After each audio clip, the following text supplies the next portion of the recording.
Donc, merci pour la présentation, merci pour l'invitation, merci pour tout.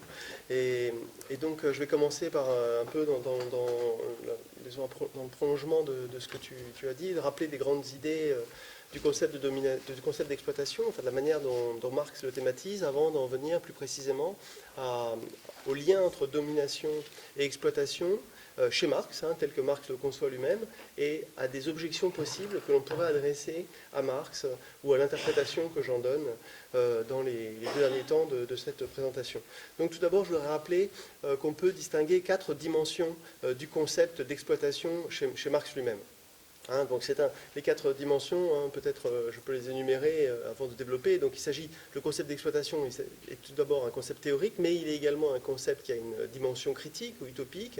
Et par ailleurs, c'est un concept qui intervient dans 2 types de théories. Une théorie de l'histoire considérée comme succession des modes de production, bref, une conception matérialiste de l'histoire qui est restée attachée au nom de Marx, et puis d'autre part la théorie du capitalisme telle qu'elle est développée dans le Capital lui-même.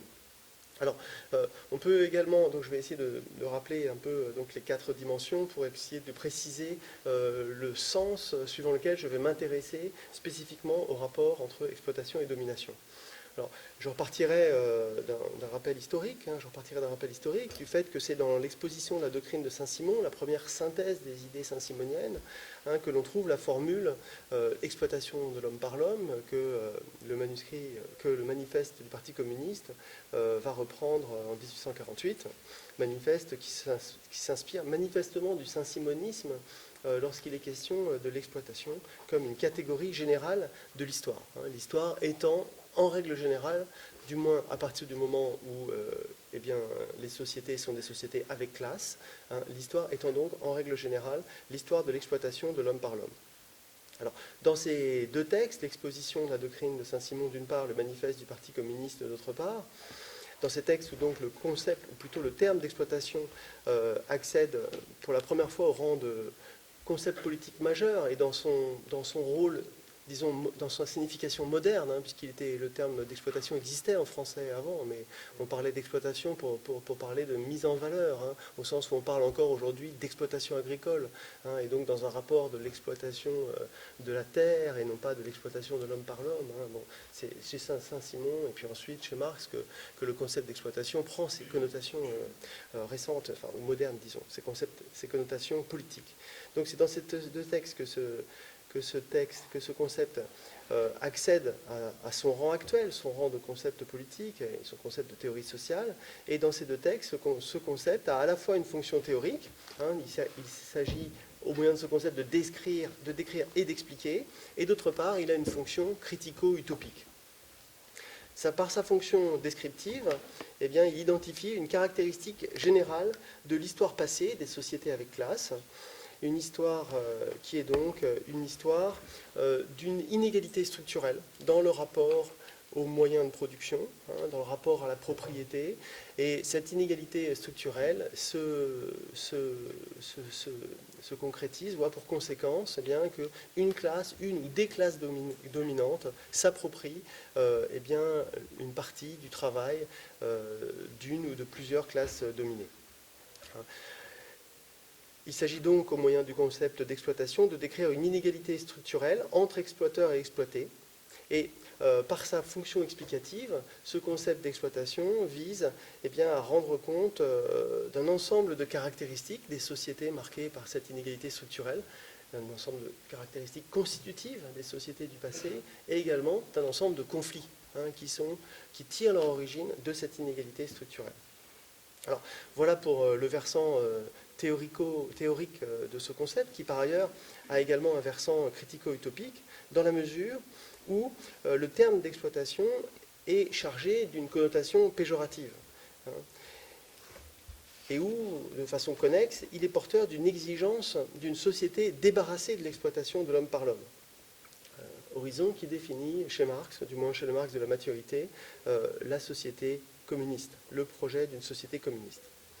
Alors, on peut noter que cette double face théorique, d'une part critico-utopique et d'autre part, est caractéristique de la plupart des concepts fondamentaux de Marx. C'est le cas du concept de lutte de classe, c'est le cas du concept de rapport social de production, d'idéologie, de politique. Tous ces concepts expliquent le passé et le présent, du moins le passé des sociétés avec classe, et toutes ces caractéristiques, eh bien, tous ces concepts ont également cette dimension critico-utopique dans la mesure où tous, eh bien, ils n'ont pas simplement pour fonction d'expliquer, mais également de critiquer cette société qui est marquée par la lutte des classes, par l'exploitation, par l'idéologie, et tous également, ils sont porteurs du projet d'une société qui serait dénuée de différences de classe, dénuée de lutte des classes, dénuée d'exploitation, dénuée de rapports sociaux de production, dénuée de politique également, d'idéologie, ça va sans dire.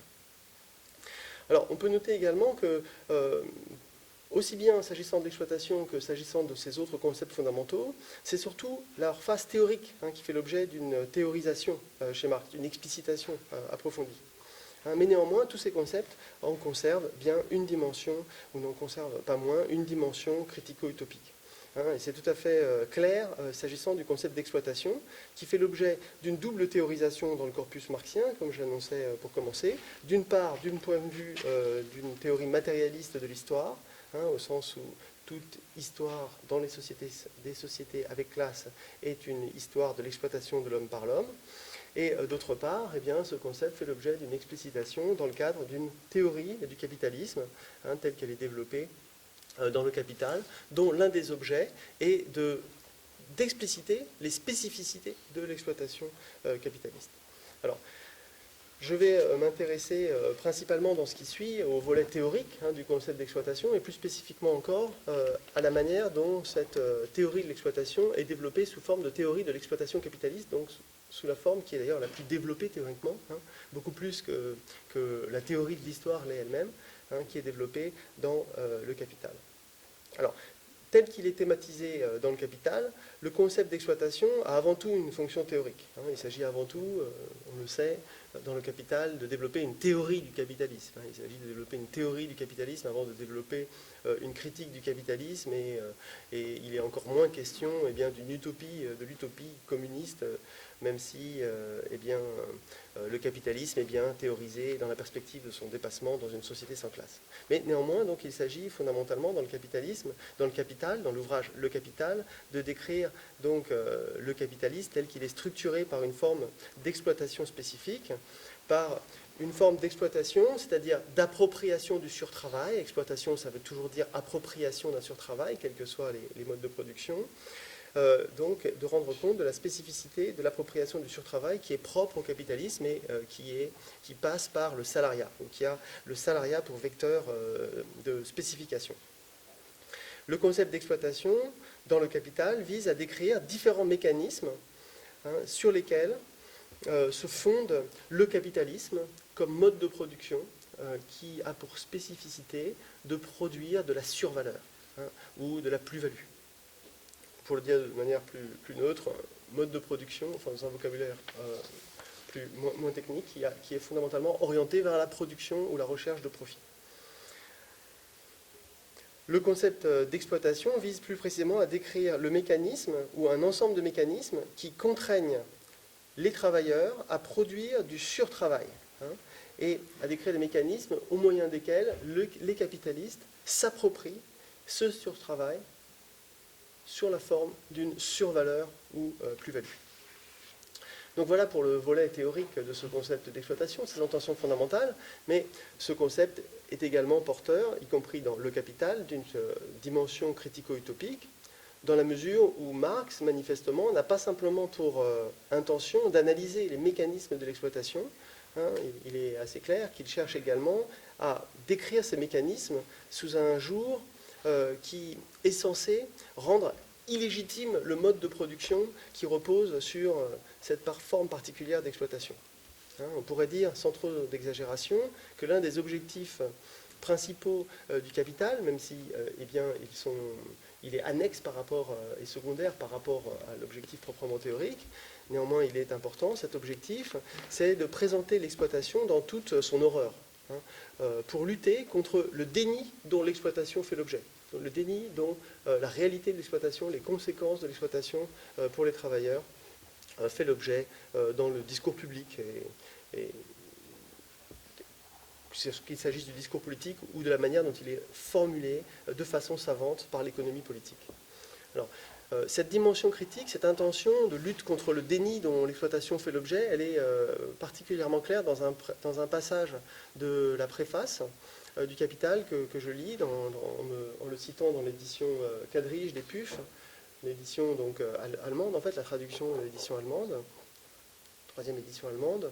Donc je le lis rapidement, c'est un passage célèbre, mais intéressant, me semble-t-il, précisément parce que cette question du déni de l'exploitation, ou dont l'exploitation fait l'objet, est clairement exprimée sous la forme d'une image frappante. Nous serions épouvantés. Donc Marx évoque dans ce passage l'usage que lui fait des rapports d'inspecteurs de fabrique qui ont été mis en place par le Parlement en Angleterre et qui sont la source d'une information considérable sur les conditions de vie et les conditions de travail des ouvriers. Alors je cite, « Nous serions épouvantés par la situation qui règne dans nos propres pays si nos gouvernements et nos parlements, ainsi que cela se pratique en Angleterre, instituaient périodiquement des commissions d'enquête sur les rapports et réalités économiques, si ces commissions étaient munies des mêmes pouvoirs que ceux dont elles disposent outre-Manche pour exposer la vérité, si l'on pouvait trouver à cette fin des hommes aussi compétents, impartiaux et inflexibles que les inspecteurs de fabrique anglais, les rapporteurs médicaux sur la public health, ou les commissaires nommés spécialement pour enquêter sur l'exploitation des femmes et des enfants, sur les conditions de logement et d'alimentation, etc. Il fallait à percer, pour poursuivre les monstres, une capuche de nuages. Cette capuche, nous nous la sommes tirée sur les yeux et sur les oreilles pour pouvoir faire comme si les monstres n'existaient pas. » Le concept d'exploitation a donc une double fonction dans le Capital, et c'est du point de vue de chacune de ces deux fonctions, théorique donc d'une part et critico-utopique d'autre part, que l'on peut s'interroger sur le rapport entre exploitation et domination. D'une part, en effet, la domination joue un double rôle dans le mécanisme de l'exploitation capitaliste.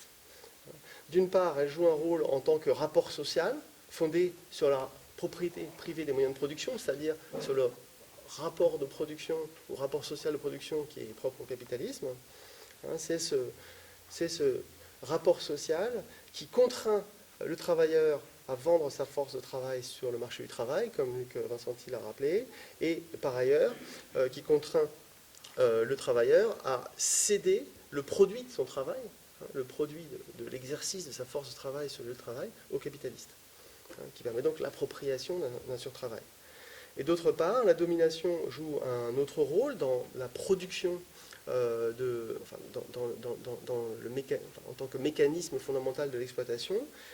Elle joue un rôle non plus simplement en tant que rapport social de domination, mais en tant que technologie de pouvoir. Je pense qu'on peut utiliser ce concept foucaldien, au sens où Marx souligne également l'importance de la discipline de fabrique et de tout un ensemble de rapports de pouvoir qui sont constitutifs de la manufacture et de la grande industrie, disons, du travail sur le lieu de travail, technologie de pouvoir qui contraint le travailleur à dépenser un surtravail que le capitaliste, à qui la force de travail a été cédée, va pouvoir ensuite s'approprier sous la forme de survaleur ou plus-value.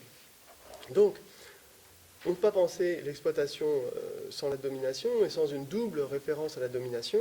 Voilà le premier lien possible entre domination et exploitation, quand le concept d'exploitation est pensé sur son versant théorique, mais par ailleurs, sur le versant critico-utopique du concept d'exploitation, de nouveau, le lien entre domination et exploitation est net, me semble-t-il, dans la mesure où l'une des intentions critiques de Marx, dans ce qui relève donc dans le Capital d'une critique de l'exploitation, consiste à présenter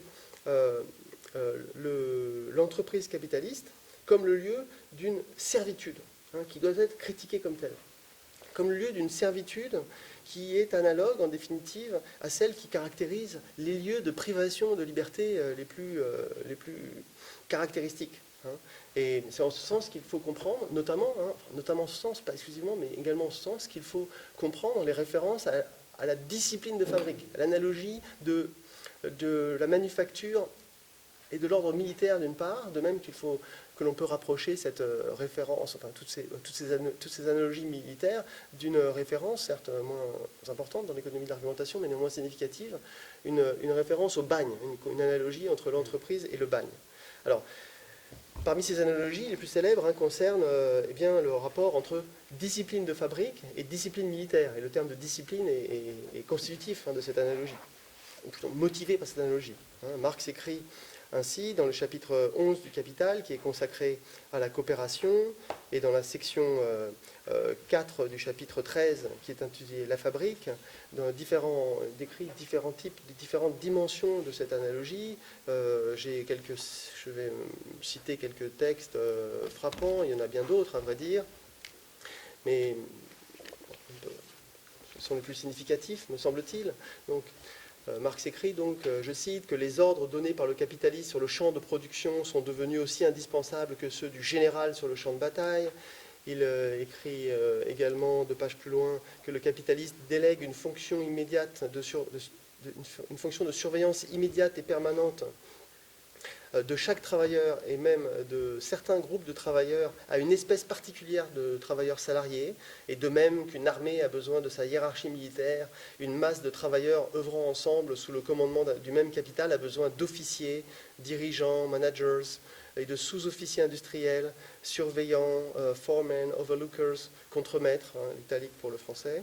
Et dans le chapitre 13, on lit, par exemple, tout ça a été issu du chapitre 11, la subordination technique de l'ouvrier au fonctionnement uniforme du moyen de travail et la composition particulière du corps de travail donné sur des individus des 2 sexes d'âge différents crée une véritable discipline militaire qui devient le régime général de la fabrique et achève le développement de ce travail de surveillance dont nous avons parlé, achève en même temps la division des ouvriers en travailleurs manuels et en surveillants du travail, en fantassins communs et en sous-officiers d'industrie.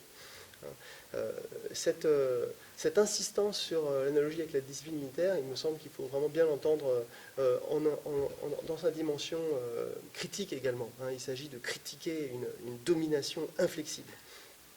Et c'est également en ce sens que l'on doit comprendre la comparaison de l'atelier de la grande industrie avec le bagne, dans le cadre d'une référence à Fourier. Et là, de nouveau, je suis dans le chapitre 13, c'est la citation suivante,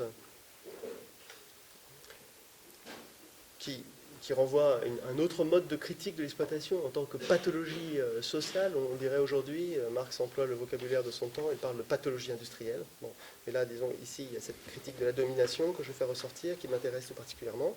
Tous les organes des sens sont affectés par l'élévation artificielle de la température, l'atmosphère empesée de déchets du matériau brut, de bruits assourdissants, sans parler du danger de mort que représentent toutes ces machines entassées les unes à côté des autres, qui produisent avec la régularité des saisons leur bulletin de carnage industriel.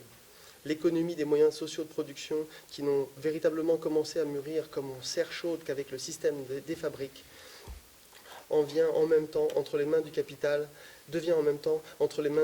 un pillage systématique des conditions de vie de l'ouvrier pendant son travail, pillage de l'espace, de l'air, de la lumière et des moyens de protection personnelle qu'il a contre les conditions du procès de production, qui mettent en danger sa vie et sa santé, pas mal de coquilles dans l'extrait, sans parler des économies sur les dispositifs destinés à rendre moins dur le travail de l'ouvrier.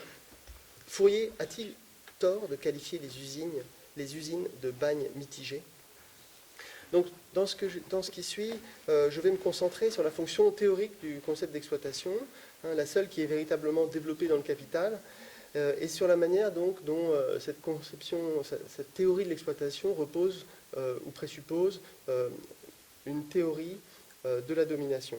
Mais avant cela, je voulais souligner qu'il y a également ce versant critico-utopique du lien entre exploitation et domination, et peut-être que dans la discussion on pourra revenir sur le problème suivant. Pourquoi est-ce que Marx préfère critiquer l'exploitation comme une domination plutôt que comme une injustice, alors que le concept de l'exploitation désigne une inégalité structurelle et que la critique des inégalités se fait communément dans le langage de la justice et de l'injustice. Elle prend communément la forme d'une critique de l'injustice. La raison fondamentale de la réponse à cette question, disons, pourquoi est-ce que Marx critique l'exploitation en termes de domination plutôt qu'en termes d'injustice, c'est fondamentalement que ce qui distingue l'exploitation capitaliste de l'exploitation précapitaliste, c'est que c'est une exploitation juste, hein, au sens où elle se fait dans un cadre légal. Hein. Elle est organisée par un contrat de travail, elle respecte des formes de liberté et d'égalité, ou des formes de... En ce sens, elle est juste. L'exploitation n'est pas un vol. Alors certes, l'exploitation peut être plus ou moins injuste, mais elle peut être peut-être plus ou moins juste dans le capitalisme, mais elle reste toujours plus juste que dans les modes de production précédents. Et on se trompe fondamentalement quand on critique l'exploitation en termes de justice, parce que ou bien, eh bien on rate la spécificité de l'exploitation capitaliste qui n'est pas un vol, ou bien, eh bien on se contente de rendre plus juste, hein, l'exploitation capitaliste, alors que l'enjeu d'une lutte anticapitaliste ou d'une lutte pour le communisme, c'est de se débarrasser de l'exploitation en tant que telle et non pas de la rendre plus juste. Alors j'en viens donc maintenant à ce qui constitue vraiment l'objet principal de mon exposé, hein, qui est donc le rapport entre l'exploitation, hein, comme processus d'extorsion du surtravail, et la domination. Et je commencerai par rappeler ce que j'ai développé, ce que j'ai dit tout à l'heure, à savoir qu'il faut prendre en compte un double niveau de l'analyse de la domination. Hein. La domination intervient dans le processus de l'exploitation capitaliste, je ne parle plus que de l'exploitation capitaliste maintenant, d'une part en tant que rapport social, ou si on veut en tant que rapport social de domination, hein, au sens où Bourdieu pense la domination par exemple comme un rapport social de domination lorsqu'il se réfère au rapport entre les classes, ou au sens où le féminisme parle de rapports sociaux de sexe pour penser des formes de domination qui sont propres à la domination masculine par exemple. Donc rapport social d'un côté et également rapport de pouvoir de l'autre, au sens où Foucault vient essayer de penser autrement la domination que comme un simple rapport social de domination, mais également comme un rapport de pouvoir qui suppose des dispositifs de pouvoir. Bon, alors, donc je rappelle quelques points de nouveau, hein, pour commencer. Marx a affirmé que le capitalisme était un mode de production fondé sur une inégalité structurelle, hein, et qui tient à la possession des moyens de production, à la propriété privée des moyens de production en l'occurrence, et cette inégalité structurelle, eh bien, elle définit une forme spécifique de domination de classe. L'inégalité structurelle, entre possesseurs des moyens de production, propriétaires privés des moyens de production, et possesseurs de leur simple force de travail, hein, individus dénués de toute propriété privée des moyens de production, cette inégalité structurelle définit le rapport social de production qui est propre au capitalisme. Elle définit une domination de classe qui explique d'une part que les travailleurs soient obligés de vendre quotidiennement leur force de travail aux capitalistes contre un salaire, hein, vente et achat de la force de travail, qui donne le droit aux capitalistes de définir la manière dont les travailleurs doivent travailler, et qui donne également droit aux capitalistes de s'approprier, hein, le produit de leur travail. C'est cette même domination capitaliste, ce même rapport social de domination, hein, qui d'autre part s'actualise sur le lieu de travail au moyen de différents dispositifs de commandement et de surveillance que Marx a décrit au moyen du concept de discipline de fabrique, hein, dans le chapitre 11 et le chapitre 13 notamment. Alors, j'ai déjà évoqué ces différents points. Je voudrais souligner que en fait, sur ces différents points, l'originalité de Marx est double. Hein. Elle est d'une part de penser l'exploitation à partir de la domination de classe, hein, c'est-à-dire à partir d'une pensée de la domination comme relevant d'une structure sociale, hein, d'une domination structurelle qui définit des positions de classe différentes. Hein, on peut dire en ce sens que Marx invente le concept de rapport social de domination dans son analyse de l'exploitation. C'est sa première originalité. Et sa deuxième originalité, c'est de souligner que cette domination structurelle, pour fonctionner comme domination, doit s'actualiser sous la forme de dispositifs de pouvoir spécifiques. Et notamment donc, dans ces dispositifs de pouvoir spécifiques qui sont à l'œuvre sur le lieu de travail. En d'autres termes, l'originalité de Marx, et il reste original, Marx, de ce point de vue-là, du point de vue des débats, enfin, au sein des débats contemporains, du point de vue des conceptions contemporaines de la domination, consiste à penser l'exploitation au moyen de deux conceptions différentes de la domination, en articulant ces deux conceptions de la domination, en le pensant donc la domination à la fois comme un rapport social de domination et comme un rapport de pouvoir.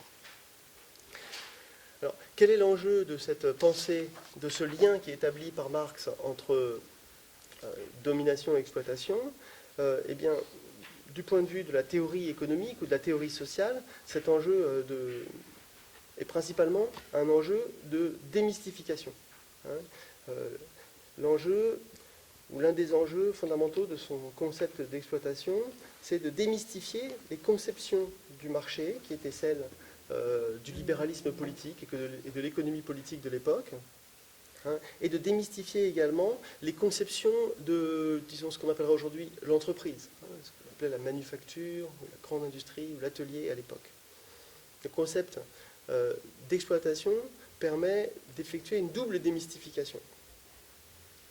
Il permet en effet de montrer qu'il y a de la domination, là où l'économie politique classique ne voyait que de la liberté et de la technologie. Ne voyait que de la liberté d'une part et des mécanismes naturels, des nécessités scientifiques ou technologiques de l'autre. Dans le chapitre 24, intitulé « La prétendue accumulation primitive », Luc a rappelé l'argument tout à l'heure, Marx montre que les échanges marchands, qui sont bien des échanges qui présupposent une forme de liberté, liberté d'échanger, liberté de contracter, suivant, pour définir les modalités de l'échange. Il montre donc que ces échanges marchands, bien que définis par une forme de liberté, et d'égalité également, puisqu'on échange les biens à leur valeur, donc suivant une règle d'égalité, ces échanges, donc, bien que définis par une forme de liberté et d'égalité, sont également définis par une forme de domination. En fait, les travailleurs sur le marché du travail, c'est la spécificité de ce marché par rapport aux autres marchés, les travailleurs sont en fait contraints d'échanger leur force de travail contre un salaire pour pouvoir payer leurs moyens de subsistance. Et cela, c'est bien l'expression dans la liberté marchande du rapport social de domination. Le marché du travail, en d'autres termes, est bien défini par une liberté, comme tout marché, mais cette liberté est surdéterminée par une contrainte de survie, nécessité de vendre son travail pour se payer des moyens de subsistance, contrainte de survie qui pèse sur les seuls travailleurs et qui donc relève bien d'une forme de domination ou d'actualisation dans les rapports de pouvoir marchand du rapport social de domination de classe. D'autre part, dans la section 4 du chapitre 12, intitulée « Division du travail dans la manufacture et division du travail dans la société », Marx souligne que la division du travail dans la manufacture, ou ce qu'il appelle également division manufacturière du travail ou division en détail, du travail en détail, que cette division du travail donc ne doit pas être conçue sur le modèle de la division sociale du travail, ou sur le modèle de la division du travail dans la société. Qu'est-ce que la division du travail dans la société ou la division du travail social? Eh bien, c'est une spécialisation du travail global en différents métiers qui permettent de satisfaire les différents besoins sociaux. La division sociale du travail, c'est une spécialisation qui est en définitive au bénéfice de tous, puisqu'elle permet de satisfaire les différents besoins sociaux et qui crée une forme de solidarité ou d'interdépendance bénéfique à tous. C'est en ce sens que Durkheim pourra en parler comme d'une division qui est solidaire d'une forme de solidarité, une solidarité organique. Marx souligne que la division du travail dans l'entreprise est d'une toute autre nature et qu'elle ne doit pas non plus être comprise comme une simple division technique du travail, comme une simple division du travail qui serait commandée par des contraintes technologiques. Il souligne que cette division du travail, non seulement ne repose pas par une forme de solidarité, mais qu'elle actualise une domination extrême de ceux qui travaillent, et que cette domination n'est pas seulement fondée sur des raisons techniques, mais également sur des raisons politiques, comme on le verra tout à l'heure. En d'autres termes, il souligne que la division du travail dans l'entreprise ne doit être conçue ni comme une division sociale du travail, au sens de la division du travail global dans différentes branches de la production, hein, ni comme une simple division technique, mais qu'elle porte également la marque des rapports sociaux de domination qui caractérisent le mode de production capitaliste. Et là encore, c'est un point qui fait une des grandes originalités de l'analyse marxienne de l'exploitation. Hein, et plus généralement, hein, c'est pour cette raison que son analyse de l'exploitation est un point de grande originalité de sa théorie économique par rapport, et plus généralement de sa théorie de la société, par rapport à ce que l'on peut lire chez les économistes classiques, chez les Smith, chez les Ricardo. Pourquoi ? Parce qu'on voit que au moyen du concept d'exploitation, Marx parvient à encastrer aussi bien les phénomènes marchands, les phénomènes d'échange marchand, que les phénomènes, disons, qui relèvent de la division technique du travail. Il parvient à les encastrer dans un mode de production. Il parvient à les encastrer dans les rapports sociaux qui caractérisent et qui font la spécificité de ce mode de production. Et ça, c'est une rupture totale avec l'économie politique classique, qui croyait étudier des phénomènes soumis à des lois économiques dont elle pensait qu'elles étaient analogues aux lois de la nature. Et donc Marx est un si vous voulez, dans sa réflexion sur le lien entre l'exploitation étant au cœur de la production économique, de la production de la valeur, et donc dans sa réflexion sur le rapport entre exploitation et domination, et donc il parvient à faire apparaître toute l'importance des rapports sociaux, en l'occurrence des rapports sociaux de domination, dans la production de la valeur. Il explique que les lois économiques ne doivent pas être conçues comme des lois analogues à la physique. Il explique que l'économie doit être conçue, pour parler notre langage, comme une science sociale et non pas comme une science de la nature.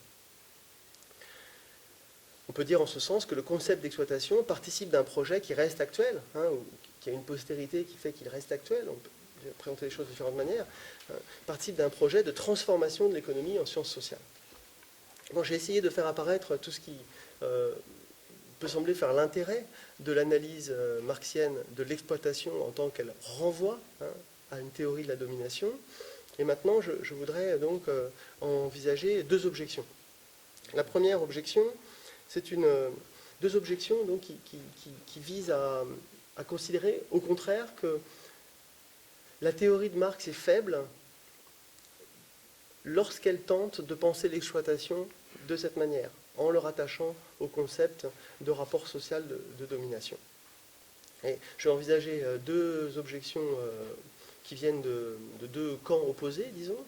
Une objection marxiste, qui consiste à dire que ce qui est intéressant chez Marx, c'est qu'il pense la domination autrement que comme une domination de classe.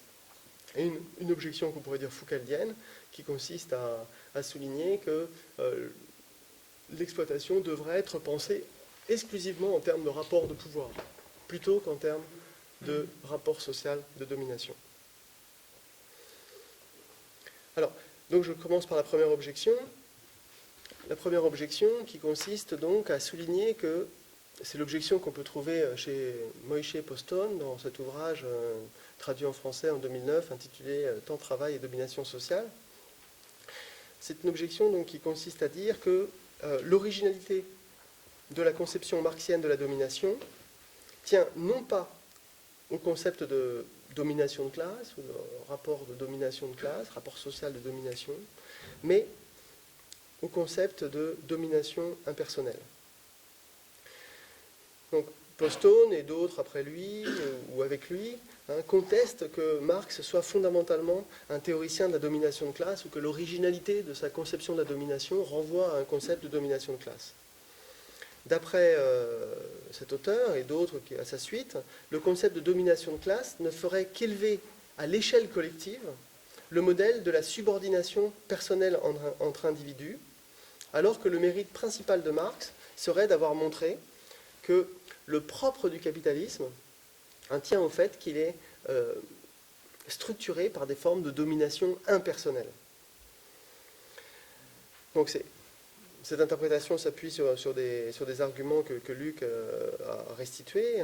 Je vais les examiner. Je vais examiner leur pertinence maintenant.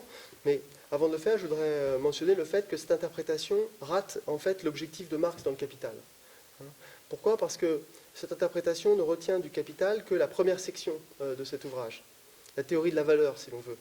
Et l'idée que le propre du capitalisme, c'est que la production de la richesse prend la forme d'une production de marchandises, c'est-à-dire d'une production de biens dotés d'une valeur d'échange. Bref, qu'elle prend la forme d'une production de valeur. Mais si l'on lit le Capital, non pas simplement dans sa première section, mais dans l'ensemble de son projet, si l'on va jusqu'à la deuxième ou la troisième section, eh bien, on s'aperçoit que Marx cherche à montrer que ce qui est propre au capitalisme, ce n'est pas la production de valeur, mais la production de survaleur. Et c'est pour ça qu'il a besoin d'une théorie de l'exploitation. Donc, un des défauts de cette interprétation, c'est qu'en fait, elle minore d'emblée l'importance de l'exploitation et l'importance de la théorie de l'exploitation. Elle veut rendre compte du fait que le capitalisme est définit ou se caractérise par une dynamique de marchandisation universelle, ce qui est un fait qui semble peu contestable, mais elle oublie que la cause de cette dynamique est à chercher dans une théorie de l'exploitation chez Marx, et non pas simplement dans une théorie de la valeur. Bon, alors, ça c'est l'objection la plus générale que l'on peut faire à cette interprétation, mais disons que ce qui nous intéresse plus spécifiquement ici, c'est la manière dont elle interprète la conception marxienne de la domination. Et donc, c'est le fait qu'elle soutienne, cette interprétation soutient qu'il y a une conception de la domination chez Marx qui est plus originale et plus importante que la domination de classe, que la conception de la domination comme domination de classe. Et donc, celle qui renvoie à une conception de la domination comme domination impersonnelle. Alors, cette interprétation s'appuie sur les textes dans lesquels Marx présente effectivement, et Luc en a dit déjà un mot, le passage du mode de production féodal au mode de production capitaliste comme une substitution de forme de domination personnelle, enfin, substitution plutôt d'une forme de domination impersonnelle à des formes de domination personnelle. Effectivement, il y a différents textes où Marx affirme quelque chose comme cela. Par exemple, Marx affirme bien que le rapport capitaliste est un rapport de contrainte visant à extorquer du surtravail par prolongation du temps de travail, rapport de contrainte qui ne repose pas sur des rapports de domination et de dépendance personnelle, mais résulte simplement de fonctionnements économiques divers. Donc on est exploité non pas par un exploiteur, ce serait ça la spécificité du capitalisme, mais par des mécanismes économiques. Bon. Ou encore, dans les Grundrisse, cette fois-ci, on lit « Désormais, les individus sont dominés par des abstractions, notamment la valeur, l'abstraction de la valeur. On est obligé de rechercher le salaire pour pouvoir survivre. On est dominé par le salaire, on est dominé par l'argent en quelque sorte, on est dominé par la valeur en quelque sorte. Désormais, les individus sont dominés par des abstractions alors qu'auparavant, ils dépendaient les uns des autres. » Alors, ces textes... bon, Marx a bien effectivement bien expliqué cela, et qu'est-ce que ça signifie sous sa plume? Ça signifie que l'appropriation du surtravail dans le capitalisme ne s'effectue plus sous la forme de la contrainte directe, comme par exemple sous la forme de la corvée, c'est-à-dire sous la forme de l'obligation qui était faite au serf de travailler pour le seigneur, donc sous la forme d'une dépendance et d'une contrainte directe. Cette exploitation, ou l'appropriation du surtravail, ou du produit du surtravail, dans le capitalisme, eh bien, elle a pour vecteur principal la nécessité d'obtenir un salaire pour se payer ses moyens de subsistance. Et elle a pour vecteur également la nécessité de vendre quotidiennement son travail, parce que le salaire journalier ne suffit pas à subsister plus d'une journée. Elle repose donc sur des mécanismes économiques qui sont liés à ces phénomènes d'échange marchand. Il s'agit effectivement de contraintes impersonnelles. Mais cependant, et c'est là la critique que je vais développer contre ce type d'interprétation, cependant, ces contraintes impersonnelles s'actualisent bien dans des rapports de pouvoir. Ces rapports de pouvoir qui, d'une part, actualisent des rapports de classe, ce sont les mécanismes par lesquels la domination de classe se produit et se reproduit, et d'autre part, ils sont vécus par ceux qui subissent ces rapports de pouvoir comme des rapports de pouvoir personnels, dans des formes d'interdépendance personnelle. Et cela aussi bien sur le marché que sur le lieu de travail. Donc sur le marché, tout d'abord, on peut remarquer que lorsque le travailleur vend sa force de travail au capitaliste, donc sur le marché du travail, il vit bien cette relation comme un rapport de domination personnelle. C'est toujours en effet à un capitaliste particulier qu'on doit vendre sa force de travail. Et on sait toujours, ce faisant, qu'on devra lui obéir en tant que capitaliste particulier ou à l'un des nombreux sous-officiers qui constituent son armée, son armée de contrôle et de surveillance.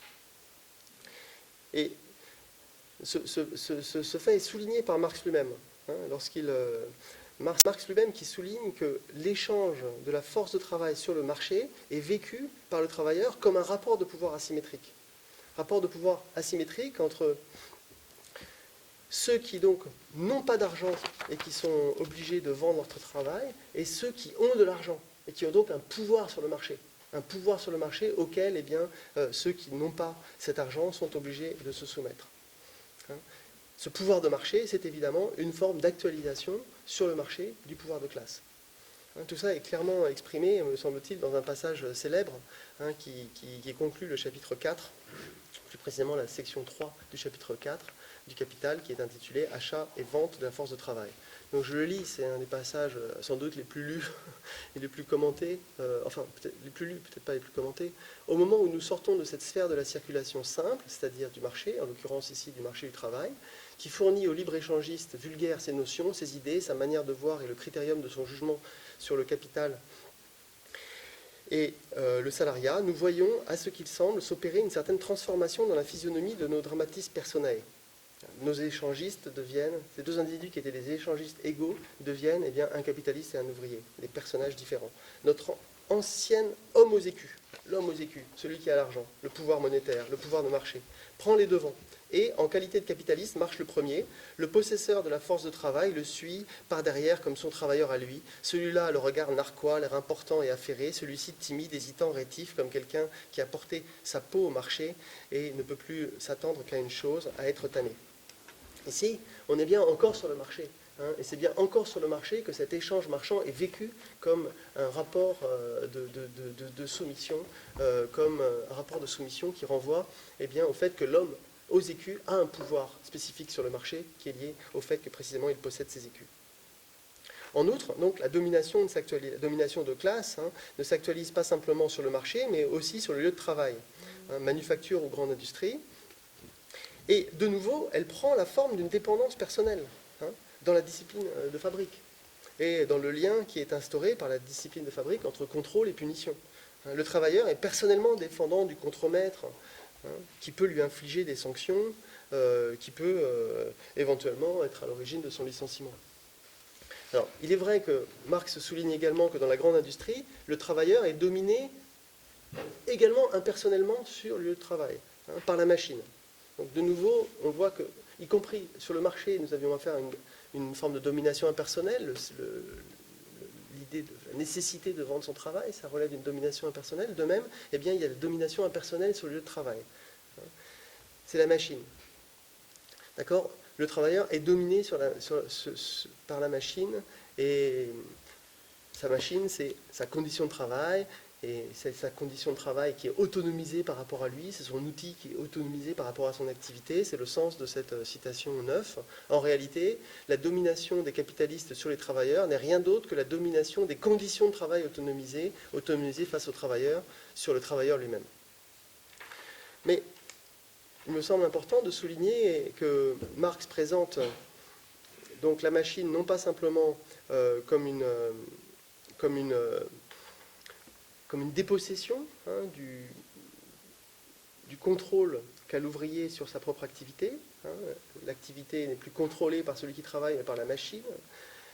Marx présente également la machine comme une technologie qui déqualifie sa propre activité, qui déqualifiant sa propre activité, la rend interchangeable, et par là même dépossède le travailleur de tout pouvoir de négociation. Tout pouvoir de négociation fondé sur la spécificité de son savoir-faire, sur la nécessité que le capitaliste pourrait avoir de lui pour parvenir à produire. C'est un point qui est mis en avant par Marx et qui renvoie donc de nouveau au fait que cette dépossession par le travailleur de sa propre activité est aussi un instrument au moyen duquel va s'actualiser une dépendance personnelle. Ça apparaît tout à fait Ça apparaît de façon tout à fait claire dans un passage du Capital, page 475. Je le cite parce que je vais y revenir ensuite. Donc la dextérité et la minutie du travailleur sur la machine, vidée de sa substance en tant qu'individu, disparaissent tel un minuscule accessoire devant la science, devant les énormes forces naturelles et le travail social de masse dont le système des machines est l'incarnation et qui fondent en lui et qui fondent avec lui la puissance du maître. Donc, ici, la machine, elle est bien conçue ici comme l'incarnation de la puissance du maître, et non pas simplement comme eh bien, ce qui nous domine.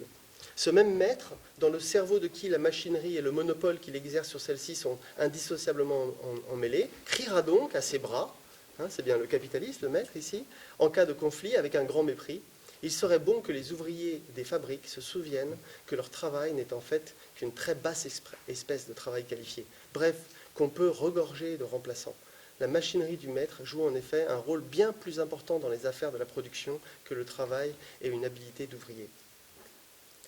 Donc c'est intéressant, me semble-t-il, que Marx ici présente les machines comme un instrument de domination, mais comme un instrument de domination qui ne renvoie pas simplement à la domination de l'activité par une technologie, mais plus généralement donc comme un vecteur, mais également comme un vecteur de la domination du capitaliste sur le travail. Alors, Marx développe cette idée en soulignant, en deux temps, en soulignant que les ludistes avaient raison de s'en prendre aux machines.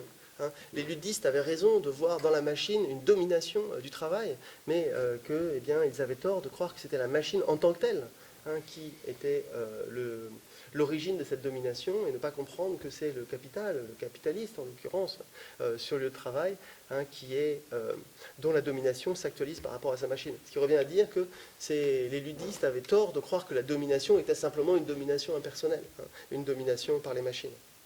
Alors, j'ai quelques citations qui développent ces différentes idées, et on peut retenir simplement celle-ci. Il faut du temps et de l'expérience avant que l'ouvrier apprenne à distinguer la machinerie de son utilisation capitaliste et donc à transférer ses attaques du moyen matériel de la production lui-même à sa force, à la forme sociale d'exploitation de celui-ci. Donc il me semble que tout ça prouve qu'il n'y a pas grand sens à opposer la domination impersonnelle qui est propre au capitalisme et la domination de classe, au motif que le concept de domination de classe renverrait à des formes de domination personnelle. D'une part, en effet, la domination impersonnelle de la valeur ou des machines, des processus marchands ou des processus techniques, est présentée par Marx comme le vecteur d'une domination de classe, et d'autre part, cette domination impersonnelle s'actualise aussi bien sur le marché que dans le processus de production sous la forme d'un rapport de pouvoir personnel, et sous la forme de rapport de pouvoir personnel. Rapport avec l'homme aux écus sur le marché du travail, rapport avec le capitaliste et avec les officiers de la discipline de l'armée constitutive de la discipline de fabrique, capitaliste et contremaîtres qui peuvent utiliser la disqualification du travail par la machine pour remplacer l'ouvrier, comme bon leur semble, dans la sphère de la production. Donc j'ai encore 10 minutes ou je t'en prie. Donc je vais en venir à la deuxième objection, maintenant, qui peut être formulée sous la forme suivante. Cette deuxième objection, c'est une objection qu'on peut dire foucaldienne. Elle consiste à souligner que les stratégies de pouvoir qui sont à l'œuvre dans l'exploitation sont beaucoup trop variées, beaucoup trop hétérogènes pour pouvoir être sous-humées sous un concept général de domination de classe.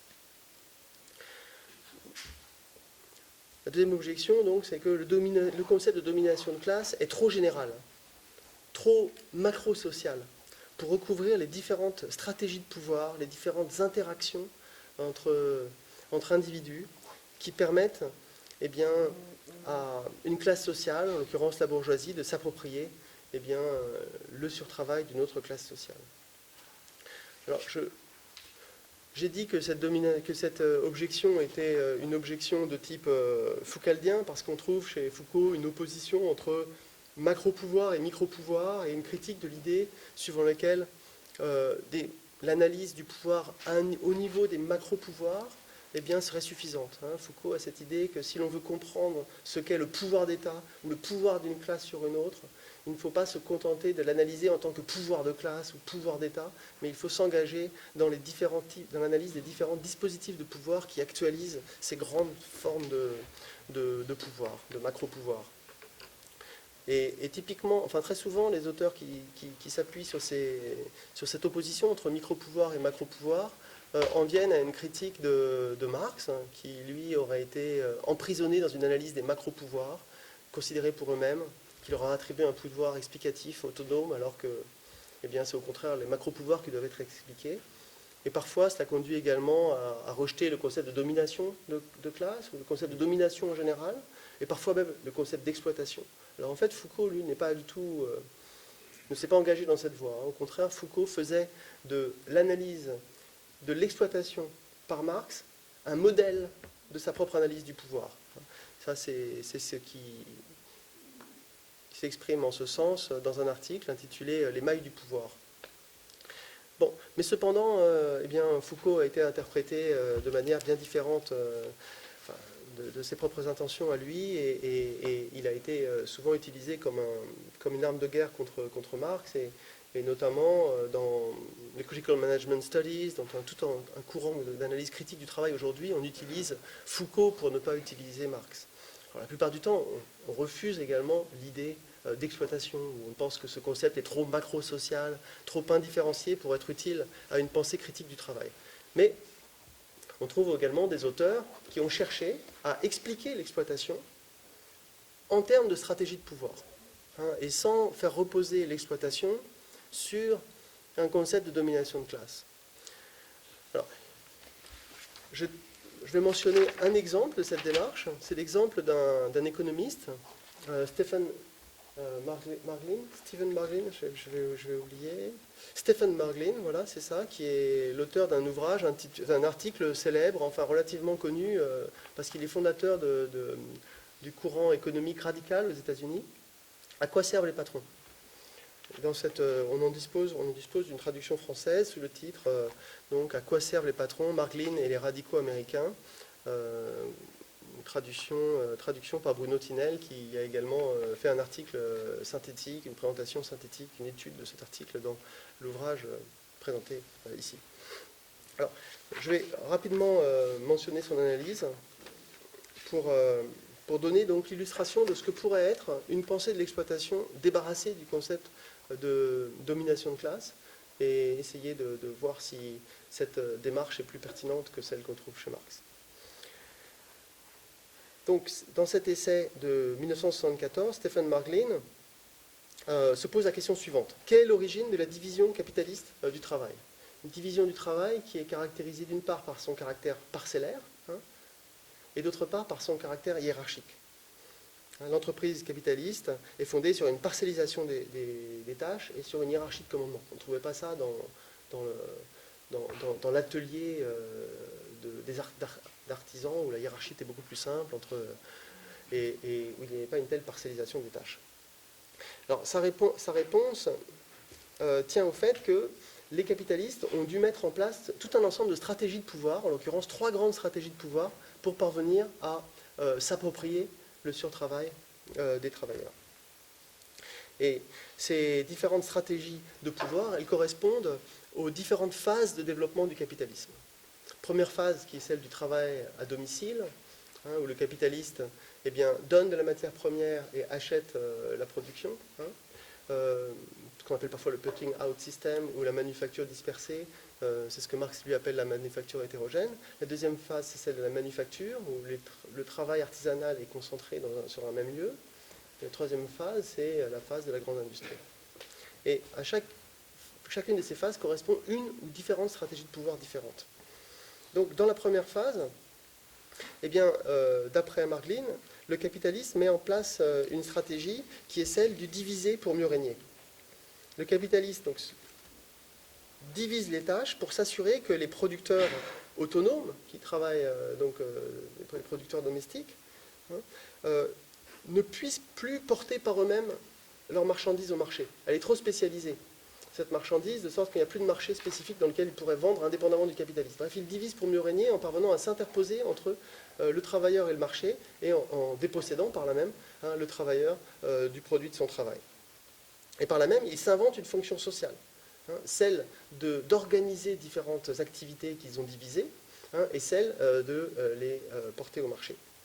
Et c'est cette première stratégie qu'ils ont inventée, au moyen de cette stratégie donc, de pouvoir qui consiste à diviser pour mieux régner, qui leur permet ensuite de réunir les différents artisans, différents travailleurs, sur un même lieu de travail, en l'occurrence dans une manufacture. Une fois avoir parcellisé les activités, on peut toutes les réunir sur le même lieu, ce qui permet de pousser plus loin la première stratégie, de diviser encore plus pour mieux régner, en spécialisant encore plus les tâches, et en dépossédant davantage encore les travailleurs de la connaissance de l'ensemble du processus de production, ce qui permet à la fois de leur enlever un pouvoir de négociation, et d'autant plus que leur travail est déqualifié. Mais dans la manufacture, eh bien, peut en plus mettre en place une deuxième stratégie de pouvoir qui s'ajoute à cette première, celle du contrôle direct sur l'activité. Dispositifs de surveillance et dispositifs de sanction, qui permettent d'augmenter l'intensité du travail et par là même d'augmenter la quantité de plus-value. Et une fois ces deux dispositifs de pouvoir mis en place, diviser pour mieux régner, et surveiller et punir, alors eh bien, il est possible de mettre en œuvre une troisième stratégie de pouvoir qui consiste à réorganiser le travail sur les bases technologiques de la machine, qui parcellise encore plus le travail, le déqualifie encore plus et dépossède encore plus le travailleur du contrôle de sa propre activité, puisqu'elle est plus simplement contrôlée formellement par des surveillants, mais matériellement, dans son rythme même, par la machine. Alors, on a donc trois types de stratégies de pouvoir, et à vrai dire, Mark Glynn en envisage encore une quatrième, qui est celle de l'avance sur salaire, qui permet de créer une dépendance du travailleur à l'égard du capitaliste. Donc là, on a vraiment un modèle dans lequel l'exploitation se met en place, et disons, en faisant intervenir différentes formes de stratégies de pouvoir qui, vous voyez, n'ont pas de lien direct avec l'idée de domination de classe. Alors, si on veut absolument voir en Marx un auteur qui veut tout réduire à la domination de classe, à ce concept abstrait, englobant, trop général, trop structurel de domination de classe, alors sans doute qu'on sera tenté également de voir chez Mark Glynn un auteur beaucoup plus pertinent, parce qu'il permet donc de décrire la pluralité des rapports de pouvoir qui sont constitutifs de l'exploitation. Mais on peut également être frappé par le fait que tout ce que décrit Mark Glynn se trouve déjà chez Marx. On peut en effet dire que la stratégie consistant à s'interposer entre le producteur et le marché revient à exercer ce que j'ai appelé plus haut un pouvoir de marché. C'est l'homme aux écus. Or, ce pouvoir de marché semble moins relever d'une stratégie de pouvoir spécifique que d'une caractéristique structurelle du capitalisme. C'est un fait que lorsque les producteurs sont dépossédés de leurs moyens de production, que ce soit totalement comme l'ouvrier d'usine ou partiellement, quand ils n'ont plus la capacité de se payer les matières premières, alors ils dépendent d'un capitaliste, d'un homme aux écus, pour qu'il leur avance les matières premières et qu'ils, en contrepartie d'une cession du produit fini. D'autre part, l'ensemble des techniques qui sont liées au fait que les rapports de pouvoir constitutifs de l'exploitation ne s'actualisent pas simplement sur le marché comme pouvoir de marché, mais dans l'entreprise, sous la forme de division, d'une parcellisation, d'une déqualification et d'un contrôle, d'une subordination de l'activité aux machines, eh bien on a vu que tout ça également était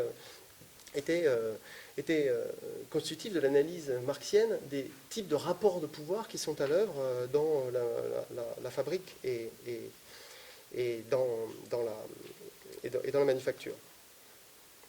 Alors,